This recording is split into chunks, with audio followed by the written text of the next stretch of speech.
Hari ini, pihak Muhibah Alliance bersama PDRM Malaysia untuk mendapatkan beberapa penjelasan mengenai kes skamer pinjaman wang. Jom kita tanya pihak PDRM. Selamat pagi, Cik. Okey, dah banyak kali kita dengar tentang kes penipuan berkaitan dengan skamer wang pinjaman. Boleh Cik terangkan lebih lanjut tentang mengenai skamer ni? Untuk skamer ni, dia punya skop tu meluas. Skamer melalui pelaburan, pinjaman tidak wujud, dia scam macam-macam. Kebiasaannya, bagaimana cara skamer ini menipu mangsa? Dia pancing pakai duit dulu lah. Dia akan back in kepada orang tu dulu. Okay, kalau cik nak lebih, cik back in balik. Sekian-sekian kita akan back in semula ke dalam ni. Dengan seperti mana yang cik nak, pinjaman yang cik nak. Kita orang awam, orang back in kat kita. Pasal benda tu wujud lah. Benda tu dipercayai lah. Bagaimana cara untuk kita mengenal pasti pinjaman yang kita nak buat tu bukanlah scam? Dan apa ciri-ciri syarikat yang legal? Ramai orang awam, dia buat melalui Facebook, Instagram. So kita akan masukkan SAM number. Sama ada benda tu wujud ke tidak syarikat tu. So kalau tak wujud tu, kita consider sebagai pinjaman tidak wujud lah. So itu sebenarnya ramai yang kena scam lah. Bagaimana orang ramai boleh elakkan diri daripada menjadi mangsa scam ni? Banyakkan Google berkenaan scam. Macam mana kita nak elakkan. Semua kan ada dalam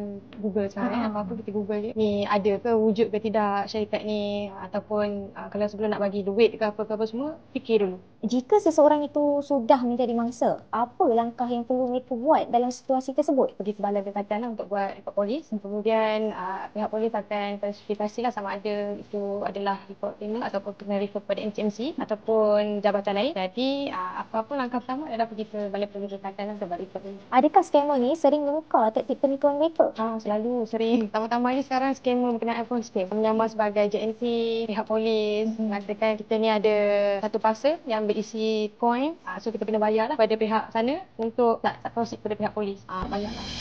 Terima kasih kepada pihak PDRM atas penerangan yang sangat jelas dan bermanfaat. Untuk korang di luar sana, sentiasa berwaspada dan jangan mudah terpedaya dengan janji money scam. Kalau korang nak buat pinjaman, pastikan ia daripada institusi yang sah dan berdaftar. Muhibah Alliance boleh membantu penjawat awam mendapatkan kadar bayaran bulanan yang lebih fleksibel dan berkelanjutan tanpa cas tersembunyi. So, kepada penjawat awam, boleh semak traian korang dengan Muhibah Alliance hari ini tanpa sebarang charge perkhidmatan.